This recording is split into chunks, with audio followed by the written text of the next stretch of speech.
반갑습니다, 여러분. 복음학교 영상 강의 두 번째 시간이 돌아왔습니다. 지난 시간에 왜 죄인인가요? 하는 말씀을 함께 나누었고요. 오늘은 왜 구원받아야 하나요? 한 말씀 여러분과 함께 나누길 원합니다. 복된 시간 되기를 바라고요. 잠깐 기도하겠습니다. 참 좋으신 하나님, 우리가 이 세상에 왜 죄인으로 태어나야 했는지, 또 죄인으로 살아가는 모습이 어떤 모습인지를 지난 시간 통해서 함께 나누었습니다. 이 시간에는 죄인된 인간이 어떻게 구원을 받아야 하는지, 왜 구원받아야 되는지 하나님의 귀한 말씀을 저희들에게 또 가르쳐 주시고, 모든 분들이 생명구원의 축복을 누릴 수 있는 복된 시간이 되게 하여 주옵소서. 예수님의 이름으로 기도합니다. 아멘. 우리 함께 한번 찬양, 아버지 사랑 내가 노래해. 아버지 사랑 내가 노래해. 아버지 은혜 내가 노래해. 그 사랑 변함없으신, 거짓 없으신, 성실하신 그 사랑. 상한 갈대 꺾지 않으시는, 꺼져가는 등불 끄지 않는 그 사랑, 변함없으신, 거짓 없으신, 성실하신 그 사랑.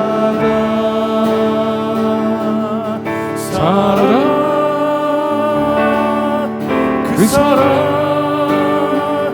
날 위해 죽으신, 날 위해 다시 사신 예수 그리스도, 다시 오실 그 사랑. 죽음도 생명도 천사도 하늘의 어떤 권세도 끊을 수 없는 영원한 그 사랑. 예수 그 사랑, 그 사랑, 날 위해 죽으신, 날 위해 다시 사신 예수 그리스도, 다시 오실 그 사랑. 죽음도 생명도 천사도 하늘의 어떤 권세도 끊을 수 없는 영원한 그 사랑. 예수, 영원한 그 사랑, 영원한 그 사랑. 예수, 영원한 그 사랑. 예수.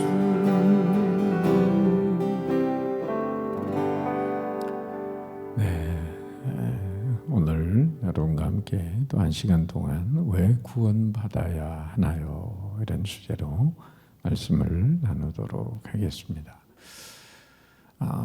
여러분, 하루에도 시작과 끝이 있듯이 인생에도 우리는 출생과 죽음이라는 시작과 끝이 있습니다. 인간의 소망은 영원히 살고 싶은 것이 소망이지만 한번 태어나면 반드시 우리는 죽음을 맞이하게 됩니다. 그런 의미에서 우리 모두는 어떤 인생일까요?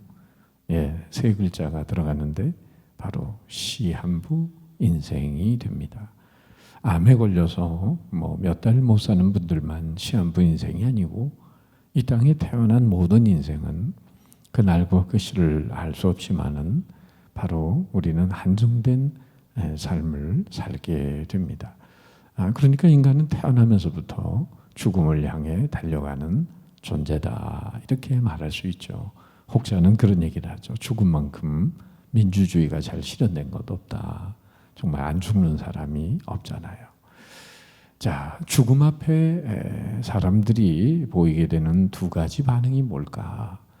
어차피 죽는다면 한 번 주어진 인생을 어떻게 살까? 크게는 두 가지 반응이 있는데요. 첫째는 쾌락주의 인생을 살아갑니다. 한번 따라할까요? 쾌락주의 인생. 쾌락주의 인생. 예. 고린도전서 15장 34절 같이 한번 읽어보죠. 시작. 내일 죽을 터이니 먹고 마시자 하리라. 어차피 죽음으로 끝나는 인생인데 그냥 열심히 돈을 벌기도 하지만은 열심히 놀다가 하자. 이런 쾌락주의 인생관을 가지고 있는 사람들이 있어요. 저도 대학교 2학년 때 예수님을 영접을 했는데 그 전까지는 이 세상에 있는 것으로 인조이 하려고 했습니다. 술, 도박, 또 마약, 쾌락. 많은 사람들이 죽음으로 끝난다면 이렇게 세상 인조이 하고 가자. 저도 친구들하고 죽마우고가 된 적이 있는데 죽마우고가 뭔지 아시죠? 죽치고 마주 앉아 고돌이 치는 친구. 여러분 이 말은 누가 했을까요? 내일 지구가 멸망해도 나는 두렵지 않다. 누가 말했을까요? 어떤 분은 스피노자라고 그러더라고요. 스피노자는 내일 지구가 멸망해도 나는 사과나무 한 그루를 심겠다 이런 건데 내일 지구가 멸망해도 나는 두렵지 않다. 누가 말했냐면 하루살이가 말했습니다. 하루살이는 내일이 없거든요. 그러니까 그날 그냥 되는 대로 살고 엔조이 하면서 살겠다는 거예요. 두 번째, 죽음이 모든 것의 끝이다 하는 인생이 가지고 있는 인생관은 허무주의 인생관입니다. 따라할까요? 허무주의 인생관. 허무주의 인생관. 즉 어디서 와서 뭘 하다 어디로 가는 존재인지 알 수 없는 오늘을 산다는 거죠. 염세주의 철학자 쇼펜하우어가 어느 날 공원 벤치에 늦은 시간까지 앉아 있는데 공원 문을 닫기 위해 공원지기가 순찰을 하다가 이 쇼펜하우어라는 철학자가 뭔가 벤치에 앉아서 곰곰이 생각하는데 이렇게 말을 던졌죠. 아니 당신 도대체 어디서 와서 뭘 하다 어디로 가는 사람이길래 이렇게 공원에 늦게까지 쭈그리고 앉아 있는 거요. 그랬더니 쇼펜하우어가 지금 내가 그걸 몰라서 그걸 알고 싶어서 내가 이 고민이라고 그렇게 얘기를 했대요. 저도 언젠가 여관방에 하루 집회를 위해서 잠을 자게 됐는데 여관집 주인이 뭘 쓰라고 가져오더라고요. 근데 보니까 숙박계라는 거예요. 숙박계. 근데 숙박계에 보니까 성명, 주소, 주민등록번호 외에 3가지를 더 쓰게 돼 있다. 출발지, 어디서 출발했냐. 또 두 번째는 용무 뭐하러 왔냐. 여관방에서 참 별걸 다 묻고 있다. 그래 잠자러 왔다. 이렇게 썼는데 다음 3번째 질문이 가관이에요. 또 다음 행선지 정말 꼴깔떡을 있네.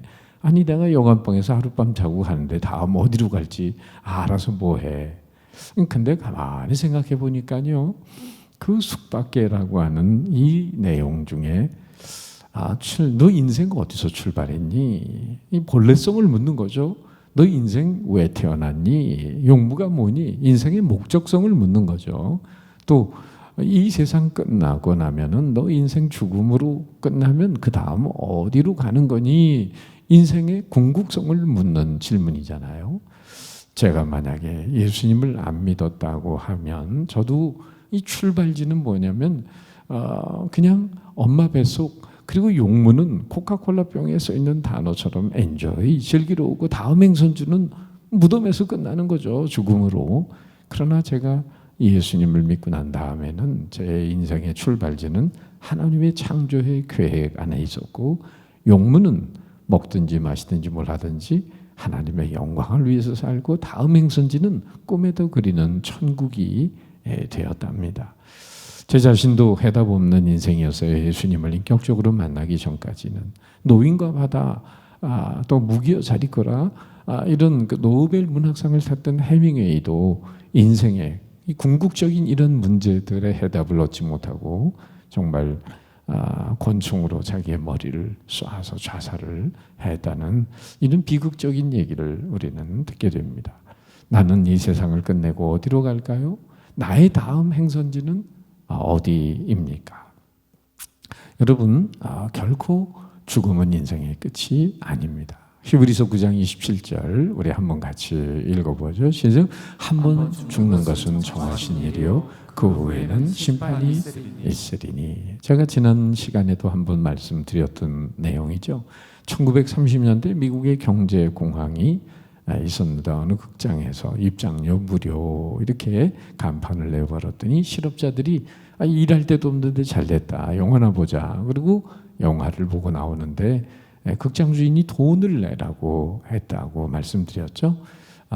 그래서 아니 입장료 무료라고 그래서 들어왔는데 왜 돈을 내냐. 그때 주인이 하는 말이 내가 입장료 안 받는다고 했지 언제 퇴장료 안 받는다고 했나요? 그러니까 이 세상에 태어날 때 입장료 내고 들어온 사람 아무도 없어요. 그런데 문제는 이 세상을 떠나게 될 때는 인생의 주인 되신 하나님의 심판대 앞에 서서 우리의 살아온 생애를 판결받는, 결산받는 시간이 있다고 하는 거예요. 엄마 뱃속에 있는 태아는 엄마 뱃속이 전부인 줄 알고 10달을 지내게 됩니다. 그런데 이 아기가 태어나는 순간 엄마와 연결된 유일한 생명의 줄을 끊게 될 때 아이는 사회학자들의 말에 의하면 처음 죽음이라는 걸 경험한다는 거예요. 왜?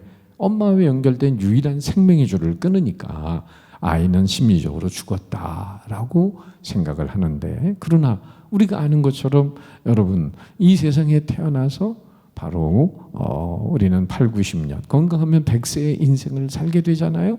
우리도 이 세상을 살다가 언젠가 생명의 우리 줄이 끊어지는 순간 여러분 그것이 끝이 아닙니다. 태아에게 이 세상에 또 다른 세계가 기다리고 있었던 것처럼 바로 우리가 죽음 다음에 또 다른 세계가 있다는 것을 여러분 분명히 아셔야 합니다. 여러분 만약에 오늘 밤 이 세상을 떠난다면 천국에 들어갈 자신이 있으신가요? 어떠세요, 여러분? 그런데 사람들은 나름대로 어떻게 천국에 가려고 노력할까? 천국이 있는지 없는지도 확신하지 않지만은 그러나 있다면 내가 좀 이렇게 살면 천국에 좀 혹시 가보지 않을까? 그래서 많은 사람들이 관심을 가지고 살아가는 모습이 뭐냐면 선행, 도덕, 구제행위, 인간이 만든 수양 종교를 의지해서 천국에 가보려고 하는 거예요. 그러나 그러한 요소로는 결코 하나님이 말하신 천국에 갈 수가 없습니다. 제가 옆에 무화과 나무 잎이라고 써놨는데 선악과를 아담과 하와가 먹었을 때 정령 죽으리라. 그래서 삼중 죽음이 왔다고 했잖아요. 영적인 하나님과 끊어지는 영적인 죽음, 육체적인 죽음, 그리고 세 번째 영원한 죽음, 지옥의 심판을 받을 수밖에 없는 그 삼중 죽음이 왔다고 했는데 무화과 나무 잎으로 가리는 것은 오늘날 현대적으로 선행이나 도덕이나 구제행위나 인간이 만든 수양 종교로 자기의 죄를 가려보려고 하지만은 그것으로는 온전하게 죄의 문제를 해결할 수가 없습니다. 하나님이 가죽옷을 입혀주신 것처럼 하나님이 우리의 부끄러운 죄악을 가리워 주시는 그 길을 통해서만 우리가 죄사함의 은총을 받고 구원을 받고 천국에 갈 수 있다고 하는 거죠.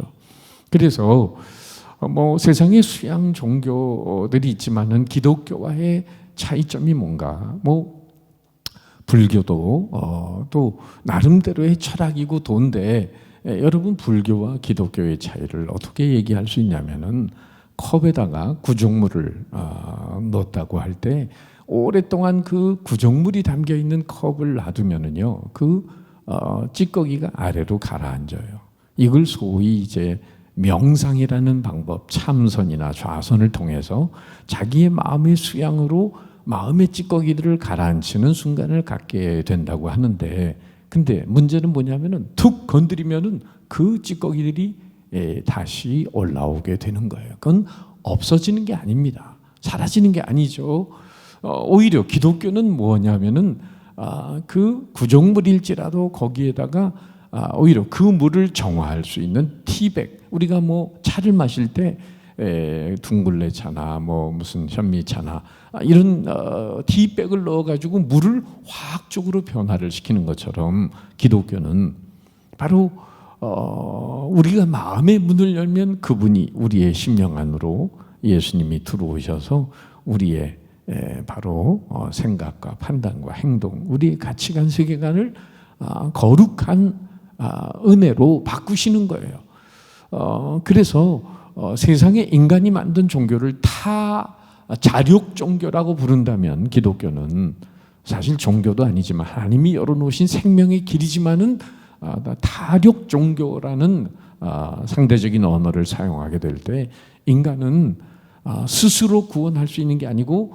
인간을 창조하시고 인간을 구원하시는 하나님의 손에 의해서만 구원받을 수 있다는 거예요. 물에 빠진 사람이 수영도 못하는 사람이 자기 머리채를 스스로 끄집어내 가지고 자기를 건져낼 수 있는가요? 죄인이 죄인을 구원할 수 없다는 거죠. 자, 또 이런 얘기를 들어보세요. 인간은 한편에서 죄 짓고 한편에서 의로운 행동을 한다 해도 그 죄가 지워지지 않습니다.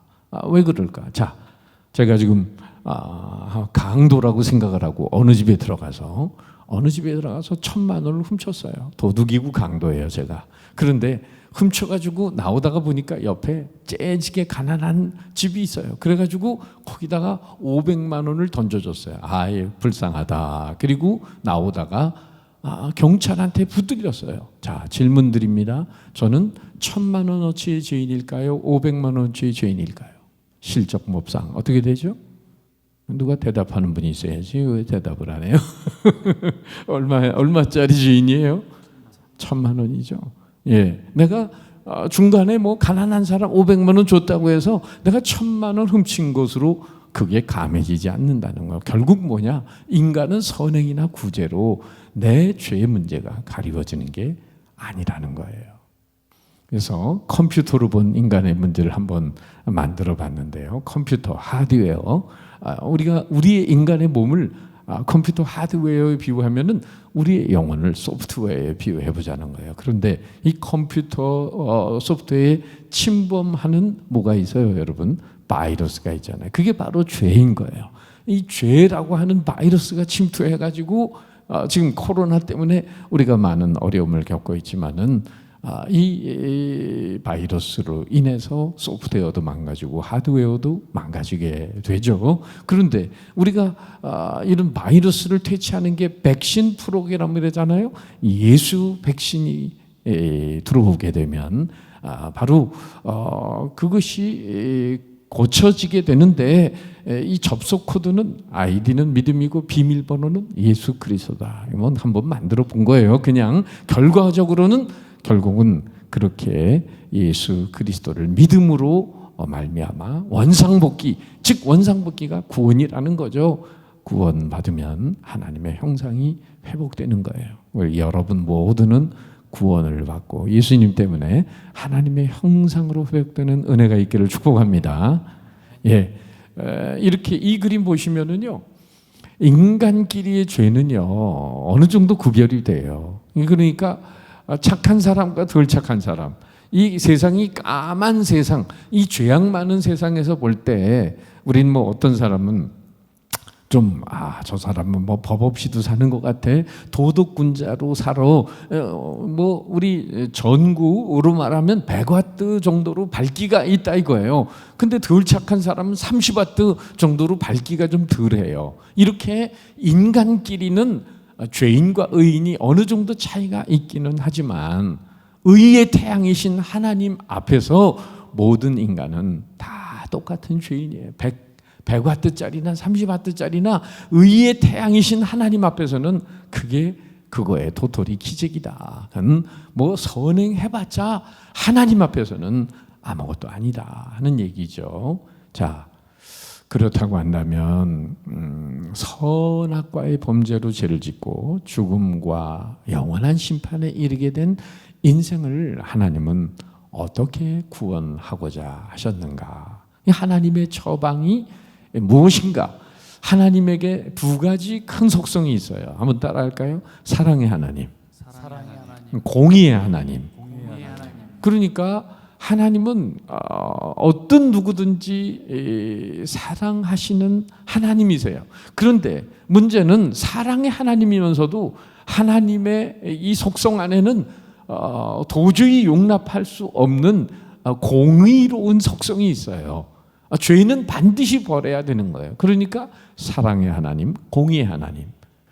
그런데 그러면 인간이 선악과를 먹고 죄를 짓고 그 아담의 후손들은 모두 다 한 사람으로 말미암아 죄가 세상에 들어와서 생명과 인격에 달라붙은 죄가 생육번성 충만하면서 세상의 죄가 만연되고 사망이 왕노릇하게 되었다라고 로마서 5장 12절을 통해서 지난 시간에 말씀을 드렸어요. 자, 죄 범한 인간을 위한 처방을 하나님은 예수 그리스도 안에서 해결해 주셨습니다. 무슨 얘기냐? 그 얘기를 이제 오늘 드리려고 하는데, 그럼 하나님은 어떻게 죄인들이 구원을 받게 하셨을까? 제가 좋아하는 동화 같은 얘기 하나를 드리면, 어떤 시골의 소년이 나무를 깎아가지고 배를 잘 만들었어요. 그리고 냇가에 띄우면서 놀았는데 어느 날 비가 막 쏟아져 가지고는 물살이 빨라지면서 이 소년이 만든 배가 물살을 따라 떠내려가 버리고 말았어요. 아이는 그 배를 그만 놓쳐버리고 잃어버리고 말았습니다. 며칠 있다가 아빠하고 읍내에 갔는데 그 어느 가게 진열장에 자신이 정성스럽게 만든 배가 들어가 있는 거예요. 달려 들어가서 아저씨 이거 제가 만든 거예요. 돌려주세요. 그랬더니 그 아저씨가 나도 이거 값 주고 산 건데 네가 이거 가져가려면은 돈 모아서 가져와서 사야 돼. 그래가지고 이 아이는 자기가 만든 것임에도 불구하고 아저씨 이거 팔지 마세요. 그러면서 며칠 동안 아빠 용돈을 모아가지고 와가지고 달려와서 자신의 만든 배를 다시 이 아이가 돈을 주고 샀다는 거예요. 자, 여러분 어떤 물건의 주인이 되는 비결이 두 가지가 있다면 뭐가 있을까요? 하나는 이 어린아이가 배를 만든 것처럼 바로 만들면 내 것이 돼요. 한번 따라합시다. 만들면 내 것. 만들면 내 것. 네, 그게 바로 창조의 은혜인 거죠. 하나님이 세상 만물 그리고 인간을 창조하셨기 때문에 우리의 인생의 원주인은 뭐예요? 하나님이시죠. 만들면 내 것이죠. 또 하나 어떤 물건의 주인 되는 비결은 뭐가 있어요?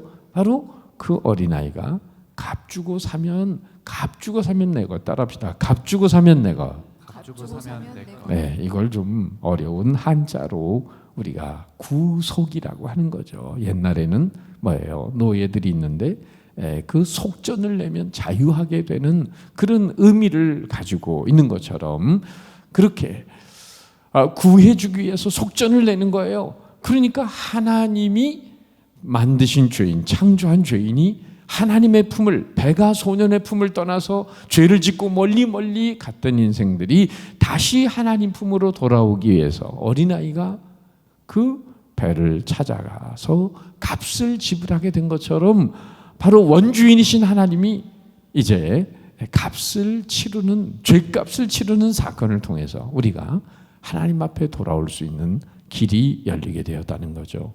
좀 또 다른 예를 하나 예를 돕기 위해서 드려봅니다. 미국에 어떤 짐이라는 청년이 있었어요. 이 청년이 자동차 사고를 낸 거예요. 미국에는요, 이 사고가 나면은 즉결심판소라는 데가 있어가지고 거기 가서 법원에 판결을 받아서 벌금을 내든지 뭐 구류를 살든지 뭐 어떻게든지 하게 되는데, 이 짐이라는 청년이 자동차 사고를 내서 즉결심판소에 갔는데 마침 그날 따라 누구냐면은 이 짐이의 아버지가 재판장인 거예요. 아버지가 법관인 거예요. 즉결심판소에 재판장으로 나왔는데 지미가 아버지 저예요 그랬더니 아버지가, 법관인 아버지가 하는 말이, 피고는 공적인 석상에서 개인적인 호칭을 부르지 마시오, 이렇게 해가지고 그러면서 판결을 어떻게 내리냐면 벌금 $500에 처. 이렇게 벌금을 때리면 아버지 나 돈이 없는 거 아시잖아요. 그랬더니 아버지가 5분간 휴정. 그러더니 아들을 이제 뒤로 불러가지고는 이 아버지가 벌금을 내가 대신 내어줄게. 그래서 지갑에서 $500를 빼내서 아버지가 아들에게 준 거예요.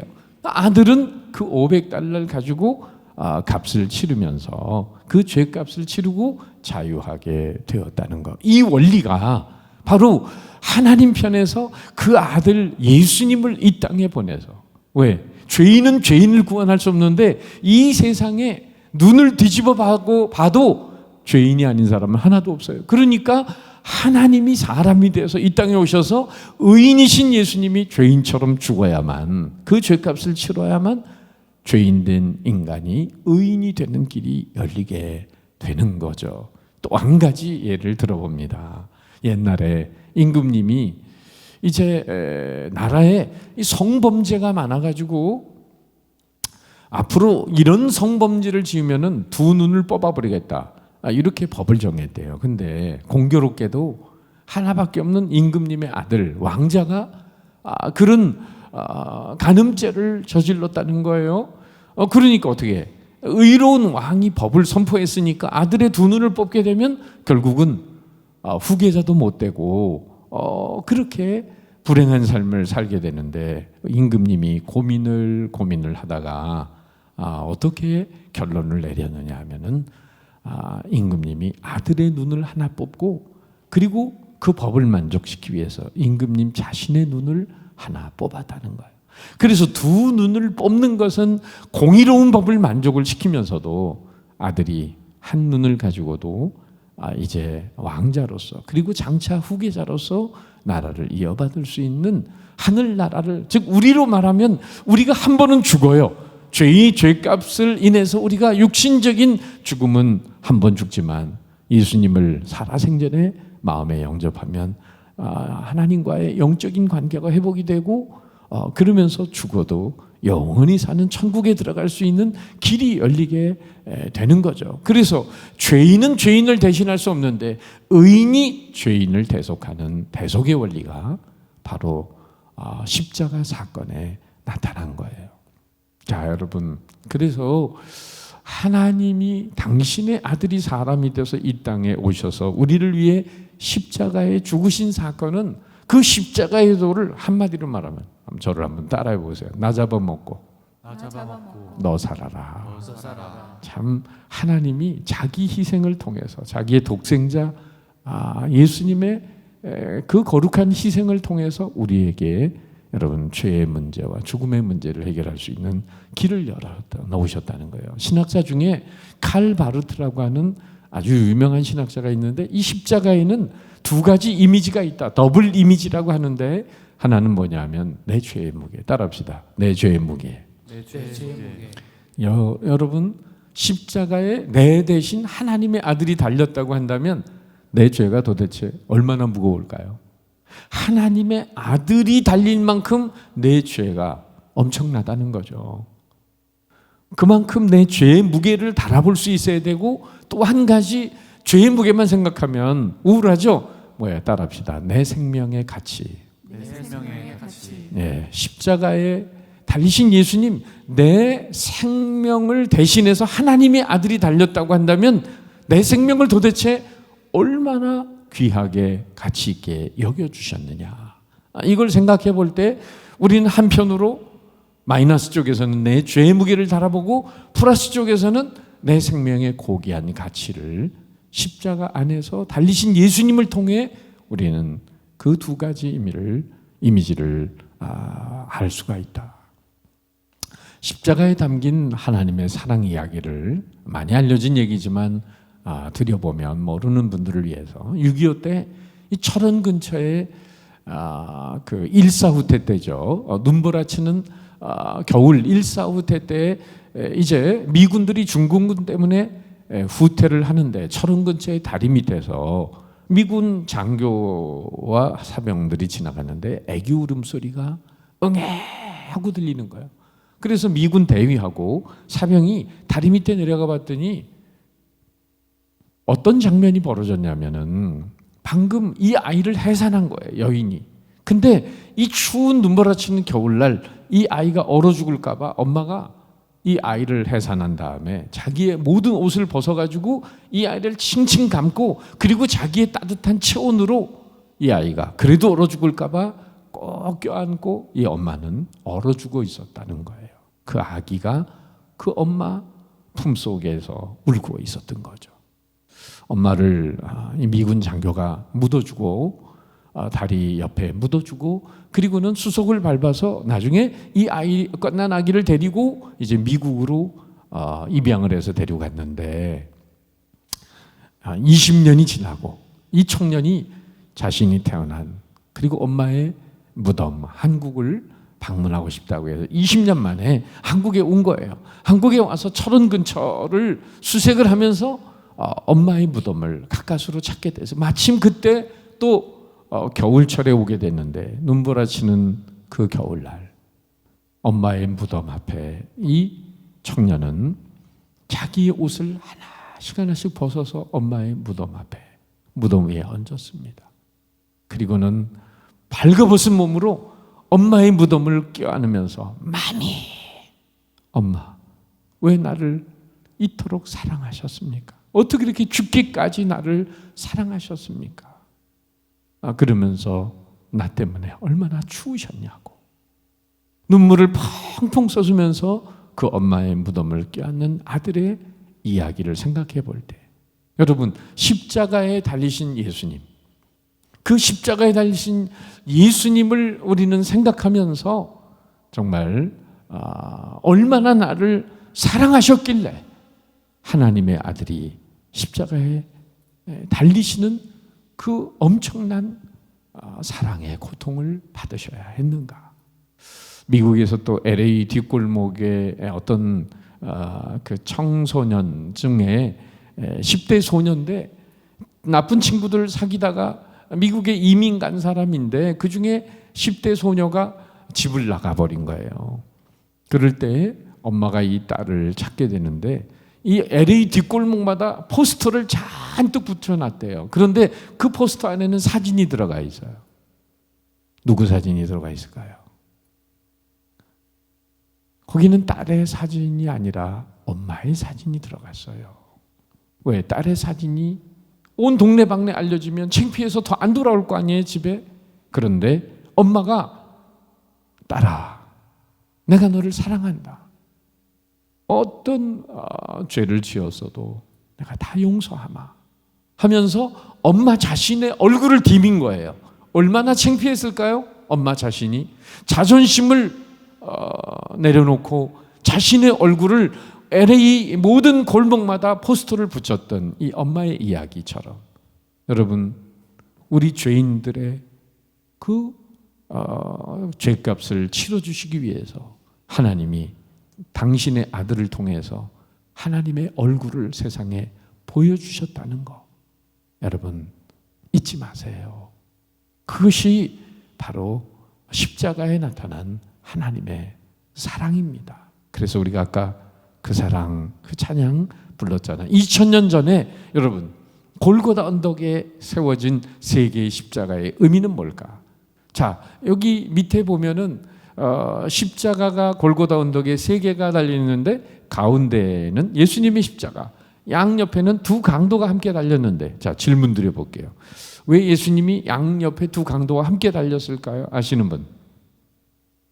예, 보기를 드리면 1번 예수님이 심심해서 2번 같이 달리면 의지가 돼서 3번 여기에는 특별한 의미가 있어서 3번 되시겠습니다. 물론 예수님 양옆에 두 강도를 함께 단 건 로마가 죄 없는 예수님을 처형하면서 일말의 양심은 있어서 그랬는지 아니면 예수님을 죄인으로 몰아가는 거죠. 왜? 이 강도처럼 극악무도한 죄인이라는 것을 아예 온 천하의 증거로 삼으려고 두 강도를 달게 했던 거죠. 악랄한 저들의 속임수였던 거죠. 그렇지만은 이 인간의 치졸한 행위 속에도 하나님의 섭리가 들어있어요. 결국은 우리가 아는 얘기처럼 한편 강도가 처음에는 예수님을 거부하다가 나중에 어떤 고백을 해요?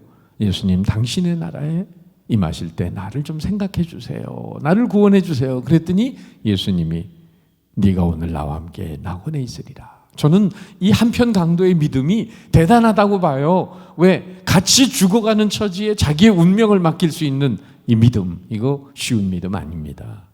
정말 죽기 전에라도 우리가 예수님께 자신의 운명과 인생을 맡길 수 있다면 그것도 하나님이 그래서 병상에서 세례받고 예수님 영접하고 그런 분들도 다 천국에 들어가게 되는 거예요. 그런데 문제는 뭐예요?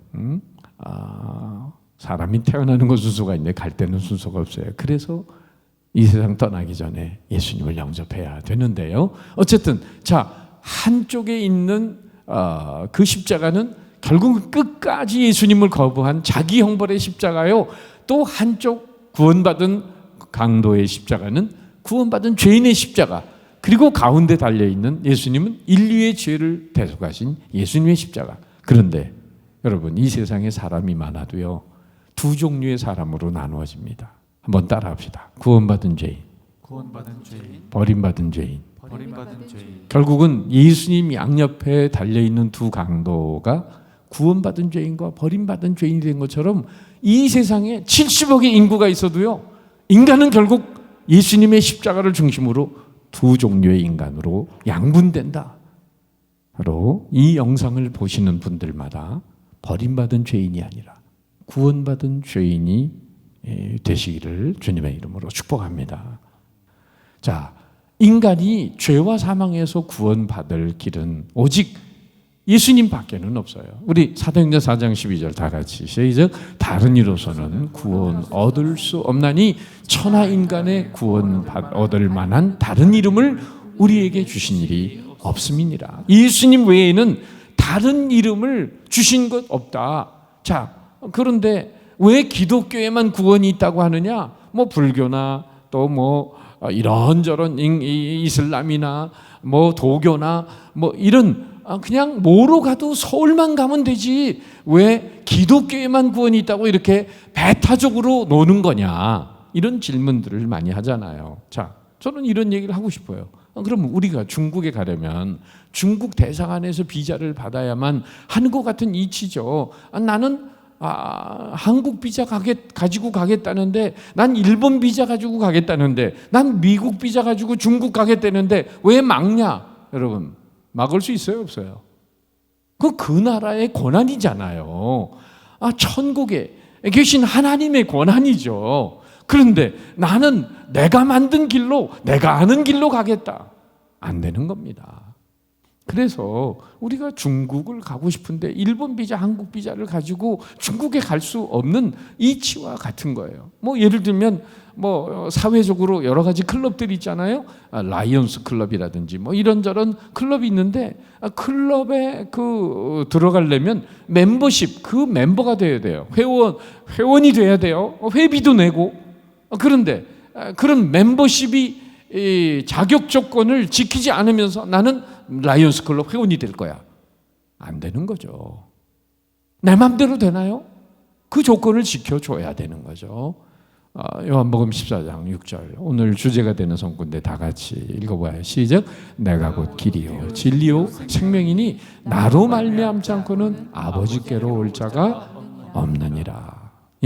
예수님, 이건 영어로 말하면 I am the way and the truth and the life. No one goes to the Father except by me. 여기 I am a way, a truth, a life라고 되지 않아요. 부정관사가 아니고 I am the way, 더라고 하는 영어 단어는 바로 유일한, only, 오직 그 길이다. 오직 그 길이다. 단 하나의 그 길이다. 여러 길이 있는 것 중에 하나가 아니라 오직 the way, 정관사는 바로 그 하나밖에 없다는 거죠. 어떤 어머니가 미국에서 네 아들이 있는데, 예수님을 잘 믿고 이 어머님이 돌아가시는데 4명의 아들이 있는데, 첫째부터 3명의 아들은 예수님을 믿고 교회를 나왔대요. 근데 이 막내 아들이 교회를 안 나왔어요. 믿질 않고. 어머님이 임종 인사를 하는데 첫째 아들부터 이렇게 인사를 했답니다. 손을 붙잡으면서 큰 아들에게 굿나잇, 두 번째 아들에게도 굿나잇, 세 번째 아들에게도 굿나잇. 근데 예수님 믿지 않고 교회 안 나오는 아들한테는 어떻게 인사를 했냐면 새 형들과 다르게 굿바이 이렇게 인사를 했대요. 여러분, 굿나잇과 굿바이의 차이를 아시는 분? 뭐죠? 굿나잇은 다시 만날 수 있는 기약이 있는 인사예요.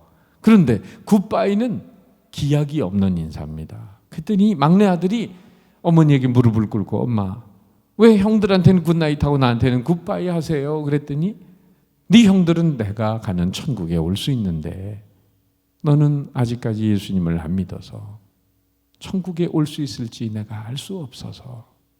그때 이 막내 아들이 무릎을 꿇고 엄마에게 눈물을 흘리면서 어머니 나도 예수 믿고 천국 갈게요. 엄마 가신 천국에 갈게요. 그럴 때 엄마가 마지막 눈을 감기 전에 막내 아들의 손을 잡고 이렇게 마지막 말을 남겼답니다. 굿나잇. 저는 이 영상을 보시는 모든 분들이 정말 우리가 이 세상을 떠날 때라도 천국에 가는 분들과 굿나잇 하는 그런 앞서간 남아있는 예수 믿는 분들과 언제나 굿바이가 아니라 굿나잇 하는 인사를 하고 담대하게 천국에 들어가셨으면 좋겠습니다. 이런 그림을 보면은 예수님을 믿지 않는 불신의 세상에서는 결국은 죽음이라는 그런 불행이 숙명적인 과제로 있고 죽음 다음에 이 두려운 심판이 있고 형벌의 지옥이 기다리고 있는 거예요. 그런데 예수님을 하나님이 보내주신 그 아들 예수 그리스도를 나의 구원자로 믿게 되면은 바로 그 가운데 있는 그림처럼 아무리 무슨 죄인이라도 십자가를 통해서 하나님 품으로 들어가게 됩니다. 이 땅에 사는 동안에도 영생의 축복을 소유하게 되고 정말 세상이 줄 수 없는 기쁨과 평안을 주시게 되고 우리가 언젠가는 천국에 들어가는 행복을 누리게 되는 것이죠. 왼쪽에 불신의 세계 속에 살지 마시고 하나님을 믿는 믿음으로 이런 놀라운 오른쪽에 축복을 받는 여러분들이 되시기를 축복합니다. 자, 하나님은 이 영생의 선물을 오늘 여러분에게 주기를 원하세요. 이 영생의 선물을 받으시겠습니까? 예, 그렇다고 한다면 어떻게 이 영생의 선물을 받을 수 있느냐 하면 두 가지 성경 구절을 여러분에게 소개합니다. 우리 요한복음 1장 12절 다 같이 시작. 영접하는 자 곧 그 이름을 믿는 자들에게는 하나님의 자녀가 되는 권세를 주셨으니 믿어야 된다는 거예요. 자, 요한복음 5장 24절 다 같이 시작. 내 말을 듣고 또 나 보내신 이를 믿는 자는 영생을 얻었고 심판에 이르지 아니하나니 사망에서 생명으로 옮겼느니라. 그러니까 동사만 눈여겨보시면 듣고 믿는 자, 하나님의 말씀을 듣고 마음으로 믿는 자들에게는 바로 영생을 소유하고 죽어도 심판에 이르지 않고 영원한 생명의 나라에 들어가게 된다는 거예요. 자, 참으로 이렇게 하기를 원하신다면 제가 기도 인도를 해드리려고 해요. 여러분이 만약에 이 영상을 보시는 분이 아직까지 예수님을 마음속에 영접하신 분이 아니라고 한다면, 그리고 구원의 확신이 없었다가 제가 드린 이 영상의 말씀을 통해서 내가 죄인이구나, 그리고 내가 나를 구원하기 위해서 하나님이 예수님을 보내셨구나, 그분이 내 죄값을 십자가에 치르셨구나, 바로 그 은혜를 마음속에 믿고 그리고 천국 백성이 돼서 어느 때 죽어도 천국에 가기를 원한다면 여러분 이 기도를 따라해 주시면 돼요. 저도 이런 기도를 통해서 예수님을 영접했답니다. 자, 우리 화면을 영상을 보시는 모든 분들 또 함께 계신 분들이 저의 기도를 한 번씩 좀 따라해 주시면 좋겠습니다. 사랑의 주 예수님, 사랑의 주 예수님, 저는 죄인입니다. 저는 죄인입니다. 이 시간 예수님을 나의 구원자, 나의 주님으로 내 마음에 모십니다. 지금 내 마음 안에 들어와 주옵소서. 주님은 나의 모든 죄를 위해 십자가에 달려 죽으시고 십자가에 달려 죽으시고 나의 영생을 위하여 나의 영생을 위하여 사흘 만에 사흘 만에 부활하신 것을 믿습니다. 부활하신 것을 믿습니다. 이제부터는 이제부터는 모든 죄에서 돌이키고 모든 죄에서 돌이키고 주님의 말씀대로 주님의 말씀대로 살게 하여 주옵소서. 살게 하여 주옵소서. 예수님의 이름으로 예수님의 이름으로 기도합니다. 기도합니다. 아멘. 아멘. 할렐루야. 진실된 마음으로 여러분 이 기도를 하셨습니까? 그렇다고 한다면 여러분은 이 기도와 함께 예수님을 마음에 모시게 되고 또 한평생 하나님의 자녀로서 축복을 누리며 전하며 살게 되시는 거예요. 제가 여러분의 마음에 이 기도문을 따라 하신 분들이 정말 예수님을 영접하고 하나님의 자녀로 살게 된 것을 인해서 감사를 드리면서 여러분을 축복 기도하면서 오늘의 강의를 마치려고 합니다. 참 좋으신 하나님, 이 짧은 영상 강의 왜 구원받아야 하나요? 이 내용 완벽할 수 없고 부족한 내용이지만 성령께서 역사하셔서 이 영상을 보는 분들마다 내가 죄인임을 알고 나 같은 죄인을 구원하기 위해서 하나님이 독생자 예수님을 이 땅에 보내주시고 내 죄값을 십자가에서 담당하시고 내가 이제 이 땅에서 하나님의 자녀로 살고 죽어도 다시 살고 영원히 사는 영생과 천국의 소망을 주신 것을 감사드립니다. 오늘 이 영상을 보고 진실된 마음으로 영접 기도를 하신 분들 한 분 한 분을 축복해 주옵소서. 그 이름이 하늘나라 생명책에 기록되게 하여 주옵소서. 결코 그 이름이 흐려지지 않게 하시고 아버지 하나님, 한 번 주님이 택하신 백성들은 영원히 빼앗기지 않는 하나님의 자녀들이 되신 줄 믿습니다. 하나님, 정말 영접한 하나님의 자녀들에게 하나님의 믿음의 복, 건강의 복, 물질의 복, 관계의 복, 모든 형통한 복을 허락해 주셔서 우리가 함께 주님을 예배하며 주님 참으로 하나님의 말씀에 의지해서 이 험한 세상을 이기며 살아가는 주님의 백성들이 되게 하여 주옵소서.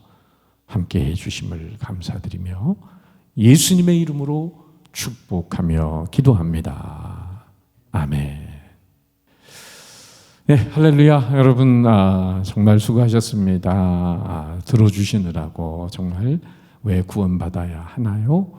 여러분 여러 번 함께 한 번만 보지 마시고 여러 번 보시고 또 믿지 않는 분들에게도 이 영상을 소개해 주셔서 천국의 그런 복음의 축복이 여러분과 여러분 이웃과도 함께 하시길 바랍니다. 감사합니다. 네.